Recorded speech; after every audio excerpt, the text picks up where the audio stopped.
If you're hunting for a houseplant that's not just gorgeous, but also super versatile and forgiving for beginners, then you absolutely have to meet the Arrowhead plant. Today, we are doing a complete deep dive into this amazing plant, Syngonium Podophyllum, to give you everything you need to help it absolutely thrive. But first, let's kick things off with the single most important piece of advice you're going to get. Seriously, this tip right here is the secret weapon for success. If you can get the watering just right, not too much, not too little, you are already halfway there. And we're going to break down exactly how to do that in just a bit. So here's the plan for today. First, we'll meet the plant. Then we'll hit the essentials, light and water. After that, we'll talk about creating the perfect environment, shaping and making new plants, solving common problems, and finally, we'll get into all the cool varieties and styling tips. Let's jump in. All right, first things first. Let's get properly introduced to this plant, because really, understanding where it comes from and what it's all about is the foundation for giving it great care. Okay, so the most important clue here is that it's a tropical vine. That tells you right away it loves warmth and a bit of humidity. But here's the really cool part. The leaves actually change shape. When the plant is young, you get that classic perfect arrowhead shape. But as it gets older and starts to vine out, the leaves totally transform into a more divided, multi-lobed shape. It's kind of like having two completely different plants in one. So, why is this plant popping up everywhere? Well, this pretty much sums it up. It's got an easy rating, so it's perfect if you're just starting out. You can decide if you want it to be a full, bushy plant or a long trailing vine. And the colors? Oh, the colors are amazing.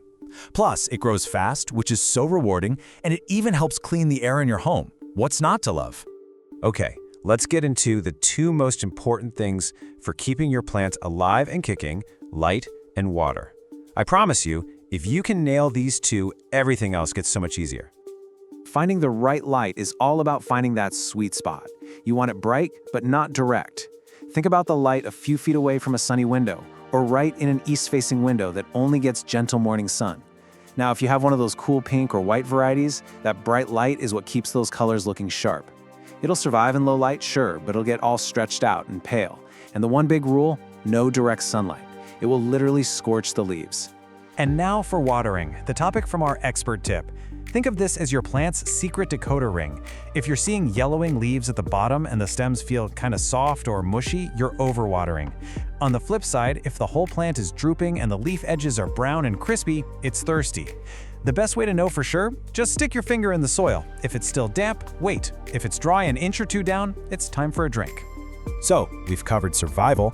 Now let's talk about how to make your plant not just live, but truly thrive. We're gonna build it the perfect little home, from the soil it puts its roots in to the air it breathes. A great plant starts with great soil. You can totally whip up your own amazing mix with this super simple recipe.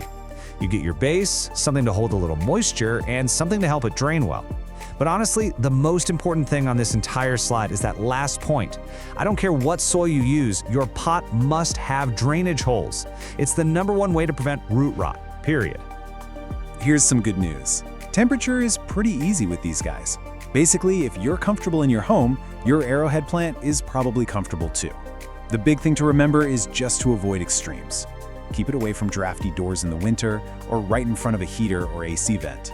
They just don't like sudden changes. Don't forget, this is a tropical plant, so it's gonna love some humidity.